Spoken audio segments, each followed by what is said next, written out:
인생을 살다 보면 필요한 것이 많이 있습니다. 그 가운데 하나가 담대함이죠. 담대함이라는 뜻은 국어사전에 보면 겁이 없고 배짱이 두둑하다 이렇게 되어 있습니다.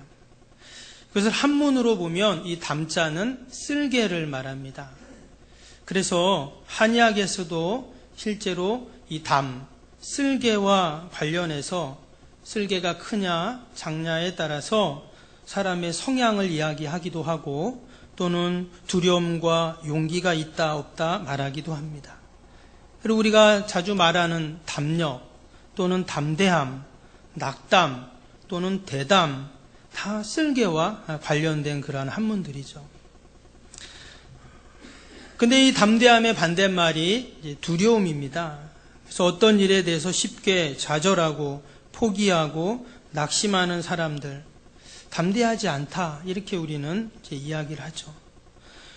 여러분, 운동 선수들에게 중요한 것이 정신력이라고 합니다. 근데 이 정신력 또한 다른 말로 하면 자신감, 또 담대함과 다 연결이 되죠. 그럼 담대함이 없는 군인은 어떨까요? 전쟁터에 나간다면 패배할 것입니다. 담대함이 없는 그리스도인, 당연히 영적인 전쟁에서 이길 수가 없습니다. 그래서 우리에게 이 담대함이라는 것은 얼마나 중요한가 하는 것을 다시 한번 생각해 봅니다.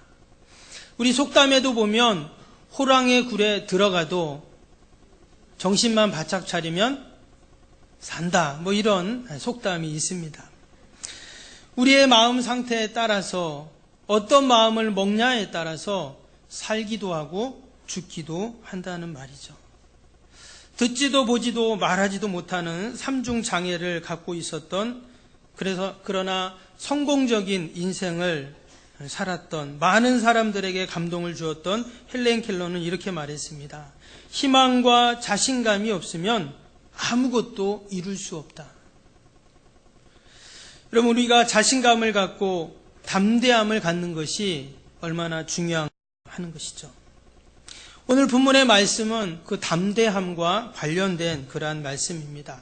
말씀의 배경은 이스라엘 백성들이 이제 이집트에서 나와서 광야 40년을 지나 하나님이 약속하신 젖과 꿀이 흐르는 가나안에 들어가기 바로 직전인, 그래서 요단 동편 모압 평지에 그들이 지금 진을 치고 있습니다. 이제 그들은 축제를 벌여야 합니다. 감격과 흥분과 그 축제 가운데 그 가나안 땅에 이제 들어가면 되는 것이죠. 그들이 지난 40년 동안 얼마나 광야에서 고생을 했습니까? 천신만고 끝에 그 가나안 앞에 왔습니다. 그런데 희한하게 지금 그들은 침울합니다. 폭죽을 터뜨리고 샴페인을 터뜨리고 흥겨운 풍악이 울려 퍼져야 하는데 마치 그들은 지금 초상집 분위기다 하는 것입니다. 그 이유는 1절에 보면 모세가 죽었기 때문입니다. 이스라엘 백성들이 여기까지 어떻게 왔는가? 어찌 보면 모세와 관련이 있죠. 모세가 아니었다면 그들은 이집트에서 나올 수도 없었고 광야 40년을 지나 올 수도 없었습니다. 홍해를 건너는 기적, 수많은 이방 민족들을 무찌르고 만나와 메추라기를 먹으면서 낮에는 더위와 싸우고 밤에는 추위와 싸우며 그 광야를 헤쳐나오는 그 모든 순간순간마다 앞에는 누가 있었냐면 모세가 있었죠. 때문에 모세는 이스라엘 백성들에게는 보이는 하나님과 같았습니다. 그런데 그런 모세가 이제 죽은 것이죠. 없어요.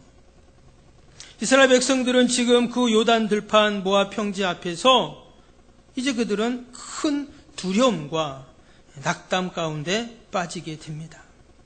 과연 모세가 없는 이스라엘 백성들, 또 모세 없이 가나안 땅에 어떻게 들어갈 수 있는가? 그들은 아무런 답을 찾을 수가 없었습니다. 더욱이 모세를 이어서 그의 후계자였던 여호수아가 지도자가 되었습니다. 여러분, 여호수아 입장에서 그에게 다가오는 엄청난 부담감과 두려움은, 그 스트레스는 이루 말할 수 없을 것입니다. 내가 과연 모세처럼 할 수 있을까? 이 백성들을 이끌고 정말 가나안 땅에 무사히 들어갈 수 있을까? 수많은 가나안 족속들이 지금 우리를 기다리고 있는데 어떻게 그들을 대할 수 있을까? 그런 걱정과 두려움이 여호수아에게 밀려오기 시작한 것이죠. 여러분, 우리도 그럴 때가 있죠. 어떤 일을 앞에 두고 또 도무지 내가 할 수 없을 것 같은 인생의 문제들을 만나면 우리에게도 그런 두려움과 염려와 낙심들이 밀려오게 됩니다. 그런데요, 오늘 말씀을 보면 이런 여호수아에게 대반전이 일어나게 됩니다. 1절부터 9절까지 여호수아가 근심하고 걱정하고 염려하고 두려워하고 낙심하고 이스라엘 백성들도 다 마찬가지죠. 그랬는데 10절부터 완전히 달라집니다. 10절 말씀을 한번 보시면 이에 여호수아가 그 백성의 관리들에게 명령하여 이르되, 그리고 이어지는 11절입니다. 진중에 두루다니며 그 백성에게 명령하여 이르기를 양식을 준비하라. 사흘 안에 너희가 이 요단을 건너 너희 하나님 여호와께서 너희에게 주사 차지하게 하시는 땅을 차지하기 위하여 들어갈 것임이니라 하라. 9절까지의 여호수아의 모습과는 전혀 다른, 이전의 두려움과 염려가 다 사라진 용기와 담대함으로 지금 백성들에게 이야기를 하고 있습니다. 양식을 준비하라. 우리가 사흘 안에 요단을 건너 저 가나안에 들어가 그 땅을 차지할 것이다. 이렇게 백성들에게 외치고 있어요. 바로 전까지만 해도 두려워하고 염려하고 어찌할 줄 몰랐던 여호수아가 완전히 바뀌었습니다. 여러분, 여호수아를 담대하게 만든 게 무엇일까요? 그것은 바로 하나님의 말씀이었습니다. 오늘 6절, 7절, 9절을 보면 계속 반복되는 말씀이 뭐냐면 담대하라는 거예요. 강하고 담대하라. 7절도 보세요. 오직 강하고 극히 담대하라. 9절을 보세요. 내가 내게 명령한 것이 아니냐. 강하고 담대하라. 두려워 말라. 놀라지 말라. 점점 갈수록 강도가 더 세지죠. 근데 왜 이런 말을 합니까? 지금 강하고 담대하지 못하기 때문이죠. 염려하고 있고 낙심하고 있고 주저앉아 있고 야, 이거 어떡하지? 이러고 있기 때문에 지금 이런 말씀을 계속하는 것입니다. 여호수아는 지금까지 모세의 뒤를 따라다니면서 수많은 기적들을 그는 경험했습니다. 그는 이스라엘의 군대 장관입니다. 아말렉과의 전쟁에서도 승리로 이끈 왕입니다. 그런데 한번 두려움이 밀려오니까 감당을 못하는 거예요. 아무리 군대 장관이어도 수많은 하나님의 기적을 보아도 한번 두려움이 밀려오면 감당을 못합니다, 사람은. 죽음에 대한 두려움, 질병에 대한 두려움, 미래에 대한 두려움, 때로는 막연한 두려움, 지금같이 코로나 바이러스로 인한 이런 온 세상이 있잖아요. 근데 어떻게 그 여호수아의 마음에 대반전이 일어났는가? 하나님의 말씀이었다는 거예요. 위에 1절 말씀을 한번 보겠습니다. 1절을 보시면 여호와의 종 모세가 죽은 후에 여호와께서 모세의 수종자 눈의 아들 여호수아에게 말씀하여 이르되, 지금 하나님께서 여호수아에게 말씀하셨다고 나오죠. 하나님의 말씀이 여호수아에게 임하니까 거기서부터 반전이 시작된 것입니다. 두려움과 어두움 가운데 있었던 여호수아의 마음이 밝은 빛이, 말씀의 빛이 그에게 환히 비친 것이죠. 주의 말씀은 내 발의 등이요 내 길의 빛이라고 했습니다. 그 빛된 말씀이 어두움 가운데 비춰지니까 그의 마음에 담대함이 생긴 것입니다. 두려운 마음이 담대함으로 바뀌고 자신감을 상실했던 그 마음이 자신감으로 충만해진 것이죠. 마치 하나님께서는 모세가 없어진 여호수아에게, 모세가 없는 이스라엘 백성들에게 말씀을 보내신 것 같아요.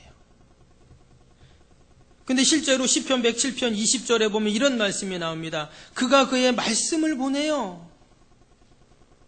그들을 고치시고 위험한 지경에서 건지시는도다. 하나님께서 말씀을 보내신다는 거예요. 하나님이 우리에게 말씀을 보내세요. 하나님이 우리의 어려운 상황에 말씀을 보내십니다.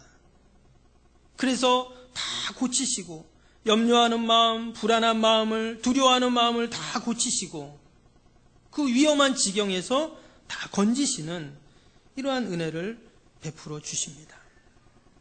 사도행전 20장 32절에 보면 그 말씀이 여러분을 능히 든든히 세우사 거룩하게 하심을 입은 모든 자의 가운데 기업이 있게 하시리라 했습니다.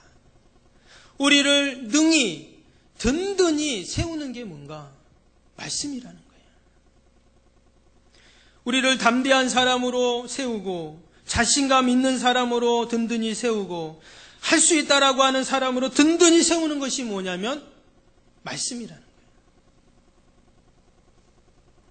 하나님은 왜 이처럼 하나님의 자녀들에게 말씀을 보내셔서 고치시고 세우실까요?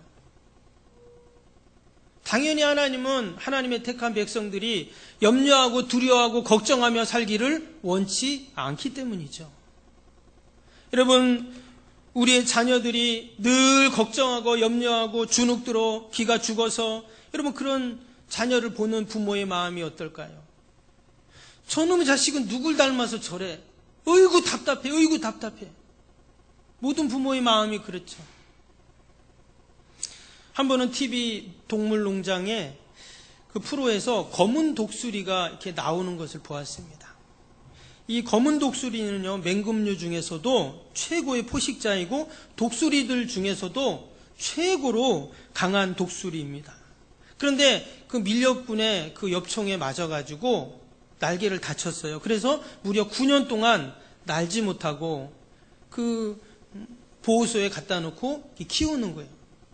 그런데 이 독수리가 날지를 못하니까 당연히 사냥을 못하겠죠. 그래서 독수리의 본능을 잃어버리는 거예요. 서서히. 날개가 이제 다 났는데도 사냥도 못하고 토끼 한 마리를 던져주면 토끼가 깡충깡충 뛰잖아요. 그럼 그게 무서워갖고 이 독수리가 깡충깡충 뛰면서 도망을 가는 거예요. 그 모습을 보고 그 사육사도 제작진도 또 사람들도 다 안타까워합니다. 근데 그 이야기를 듣고 어디선가 이 독수리 재활 그 훈련 전문가가 거기에 간 거예요. 그래서 그 독수리에게 3개월 동안 훈련을 시키는 거죠. 그래서 나중에 이 독수리가 이제 날기도 하고 이제 사냥도 하는 이제 그러한 내용입니다. 사람들이 그 모습을 보고 나중에 다 막 박수를 치는 거예요. 여러분, 하나님이 우리를 볼 때도 동일합니다. 하나님이 우리의 본연의 모습, 그 자신감, 담대함을 상실하고 살아가는 모습을 볼 때 하나님도 안타까워하시죠. 그래서 하나님께서 어떻게 하십니까? 말씀을 보내셔서 우리에게 말씀을 주셔서 다시금 우리가 담대함으로 이 땅에서 살아가게 하시는 줄로 믿습니다. 여러분, 말씀은 심지어 우리의 죽음까지 두려워하지 않는 능력을 줍니다. 사람에게 가장 두려움을 주는 것은 죽음입니다. 아무리 천하장사도 기업의 총수도 대통령도 석박사를 수십 개 갖고 있는 그런 사람도 죽음 앞에서는 다 맥을 못 춥니다. 그런데 성경을 읽어보면 죽음 앞에서 전혀 떨지 않는, 죽음을 두려워하지 않는 사람들이 나오죠. 그 중에 한 사람이 사도 바울입니다. 사도 바울은 이렇게 외칩니다. 고린도전서 15장 55절에 사망아 너의 승리가 어디 있느냐? 사망아 너의 쏘는 것이 어디 있느냐? 사망 앞에 죽음 앞에서 담대하게 대하는 것이죠. 바울은 죽음 앞에 주눅들지 않고 떨지 않고 그래 죽음아 사망아 한번 와봐라, 덤벼봐라, 한번 해보자, 이렇게 얘기하고 있어요. 여러분, 사도 바울에게는 목숨이 2개, 3개 됩니까? 아니죠. 근데 그가 어떻게 이처럼 담대할 수 있었는가? 사도행전 27장에 보면 바울이 죄수가 돼서 로마로 압송이 됩니다. 그때 아다라 뭇대로라는 배를 타고 지중해를 가다가 유라굴로라는 큰 광풍을 만나게 됩니다. 그래서 여러 날 동안 해도 별도 보지 못하고 구원의 여망이 다 없어지게 되죠. 그놈의 폭풍이 보름째 계속됩니다. 그 지중해 한 바다에서, 한 중간에서. 인간의 지식도 경험도 권세도 죄수도 군인도 장사꾼도 선장도 다 모든 것을 포기하고 무기력하는 가운데 죽음을 두려워하고 있는 그런 상황입니다. 그때 바울이 딱 서서 그 배에 있는 모든 사람들에게 이렇게 말을 합니다.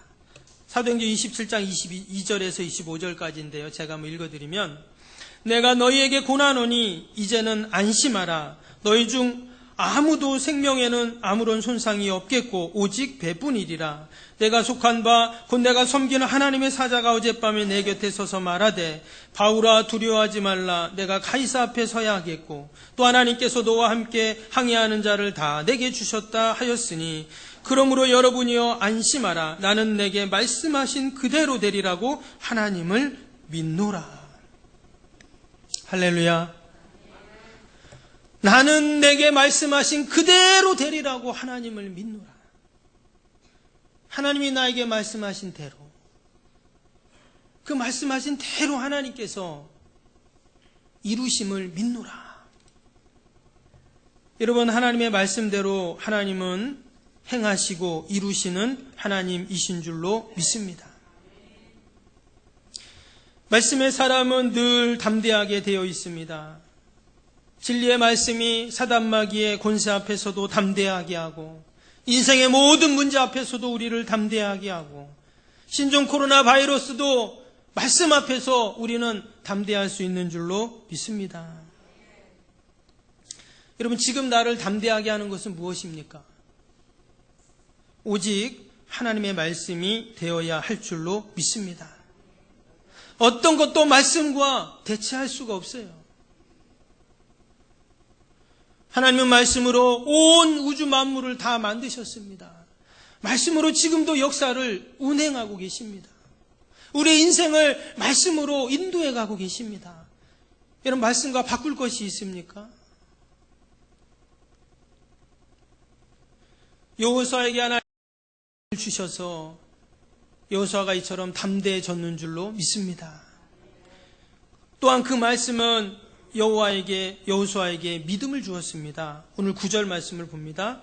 내가 내게 명령한 것이 아니냐. 강하고 담대하라. 두려워하지 말며 놀라지 말라. 내가 어디로 가든지 내 하나님 여호와가 너와 함께하느니라 하시니라. 조금 전까지만 해도 여호수아에게는 믿음이 없었습니다. 그는 염려하고 두려워하고 불안해하고 초조해하고, 이것은 믿음이 아니죠. 그는 모세를 수없이 따라다녔지만, 하나님의 행하신 기적도 보았지만, 그리고 하나님의 역사를 경험했지만 여전히 그에게는 믿음이 연약했어요. 결정적인 순간에 그의 믿음이 드러나게 되어 있습니다. 여호수아가 이처럼 두려워하고 염려하고 믿음 없이 그가 있을 때 하나님은 그에게 말씀하셨고, 그 말씀이 그에게 믿음이 생기게 했습니다. 이제 여호수아는 어떻게 담대할 수 있었습니까? 오늘 9절에 보니까 하나님 여호와가 너와 함께 하시느니라. 하나님이 함께 한다는 믿음을 갖게 되었어요. 이전까지는 내가 이 백성들을 어떻게 이끌어가지? 내가 어떻게 가나안에 들어가서 이제 할 수 있지? 이렇게 생각했는데, 하나님께서 내가 너와 함께 하겠다 말씀하시니까, 그 말씀을 붙잡으니까 그에게 믿음이 생긴 거예요. 믿음이 생기니까 조금 전까지 두려워하고 덜덜 떨던 여호수아가 담대한 여호수아가 된 것입니다. 이처럼 말씀이 주는 믿음은 우리의 모든 염려와 두려움과 불안을 다 몰아내는 여러분 능력이 있는 줄로 믿습니다. 요한일서 5장 4절 말씀에 무릇 하나님께서 난 자마다 세상을 이기느니라. 세상을 이기는 승리는 이것이니 우리의 믿음이니라. 여러분, 세상을 이기는 것이 뭐라고요? 우리의 믿음이라 했어요. 믿음이 두려움을 이기고 불안을 이기고 염려를 이기고 몰려오는 걱정을 다 이기는 것입니다. 근데 그 믿음이 어떻게 생기는가? 오직 하나님의 말씀으로 생기는 것이죠. 말씀이 주어질 때, 내가 말씀을 붙잡을 때 여러분 그 믿음이 생기는 것입니다. 마치 여러분 방 안에 보면 보이진 않지만 벽 속에 전선들이 있습니다. 그래서 스위치를 켜면 불이 들어오죠. 스위치를 켜기 전까지는 어떻습니까? 방이 깜깜합니다. 왜? 전선이 떨어져 있기 때문에. 스위치를 올리면 전선을 붙이는 거죠. 그래서 방 안이 환해집니다. 여러분 우리의 믿음도 마찬가지입니다. 믿음이 끊어져 있으면 두려움이 밀려오게 되어 있습니다. 그러나 믿음이 연결되면 담대함이 생기는 것이죠. 여러분 다윗도 참으로 담대했죠. 우리가 다 잘 아는 다윗과 골리앗의 기사가 있습니다. 블레셋 장군이었던 골리앗은 40일을 밤낮 이스라엘 진영 군대들 앞에 가서 그들을 희롱하고 싸움을 걸어왔습니다. 자신 있는 사람은 한번 나와봐라. 나와 한번 싸워보자. 고대 사회의 전쟁은요, 우리의 적장과 적의 적장이 서로 싸워서 누군가가 이기면 한쪽 편이 이기는 겁니다. 그런데 이스라엘 진영 군대는 아무도 그 골리앗을 상대할 군대 장관이 없었습니다. 다들 두려워하고 염려하는 가운데 있었죠. 그런데 군대 장관도 아니고 군인도 아니고 소년이었던 다윗이 그 골리앗 앞에 나갑니다. 그는 두려움과 염려가 하나도 없었어요. 사무엘상 17장 45절에 보니까 다윗이 블레셋 사람에게 이르되 너는 칼과 창과 단창으로 내게 오거니와 나는 만군의 여호와의 이름 곧 내가 모욕하는 이스라엘 군대의 하나님의 이름으로 내게 나아가노라. 할렐루야. 어떻게 다윗은 이처럼 담대할 수 있습니까? 이스라엘 진영에 있던 군대와 다윗의 차이점이 뭘까요? 믿음의 차이입니다. 이스라엘 진영 사람들도 다 하나님의 백성들입니다. 그러나 그들 안에는 아무런 믿음이 없었습니다. 하나님이 나와 함께 하신다는 믿음이 없습니다. 하나님의 이름으로 나아가면 이긴다는 믿음이 없어요. 그 믿음과 접속하지를 못하고 있어요. 여러분, 하나님이 우리에게 말씀을 주시고 그 말씀으로 우리에게 다 믿음을 주셨는 줄로 믿습니다. 우리가 그 믿음과 접속하면 우리에게도 이러한 담대함과 또한 이러한 용기와 승리의 확신이 분명히 있는 줄로 믿습니다.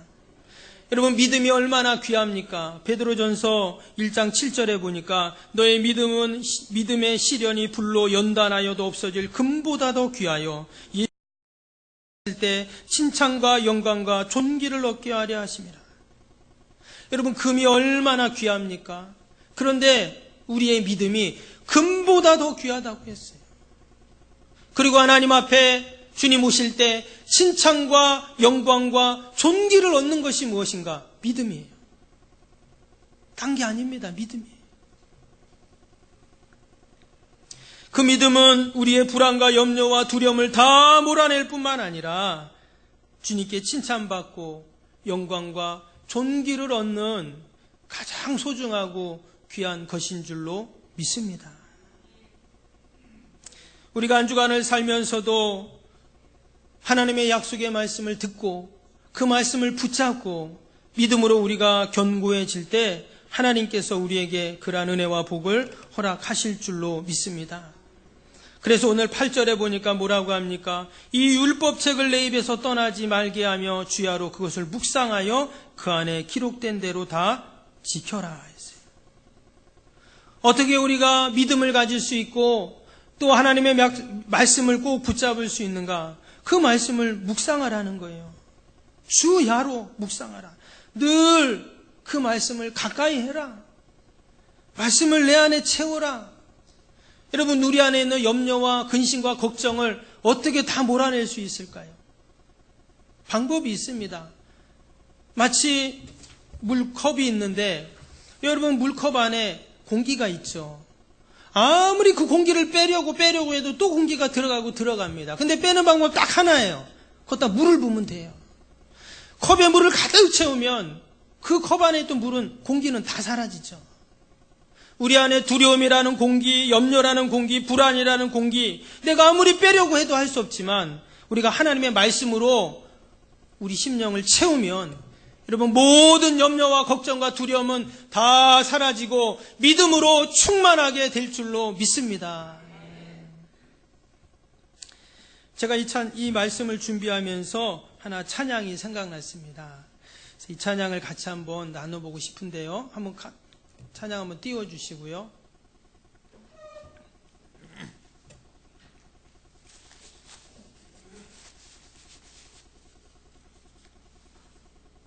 반주 한번 해주시고. 가사를 한번 보시면서 찬양하시면 좋을 것 같습니다.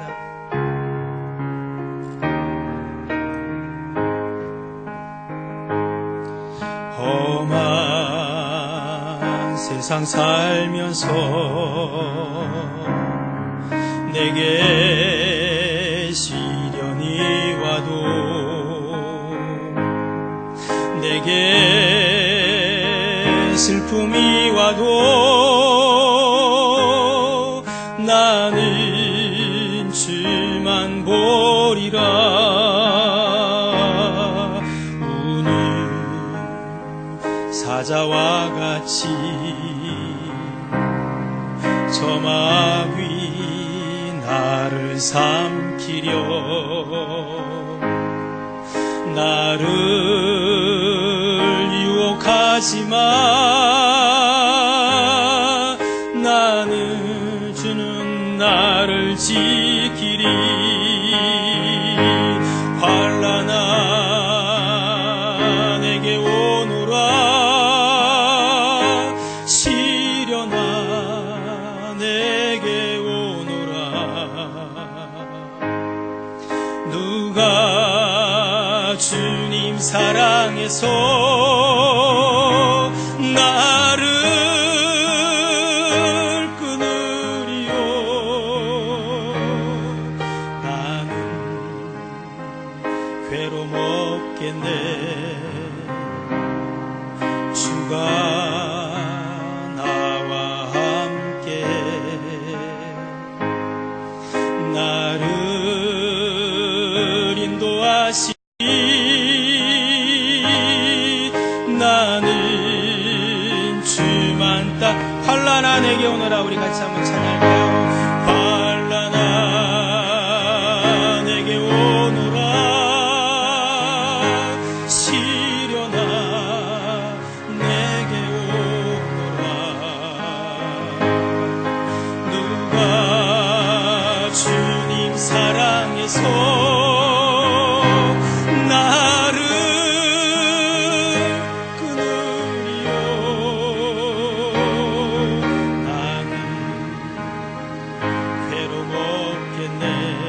주가 나와 함께 주가 나와 함께 나를 인도하시니 나는 우리 한번 같이 오른손 들고 함께 부르니까 사망아 환난아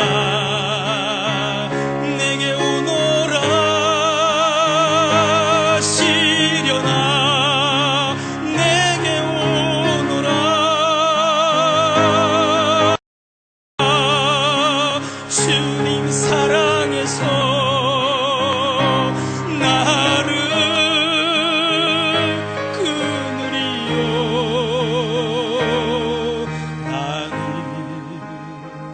괴로움 없겠네. 주가 나와 함께 나를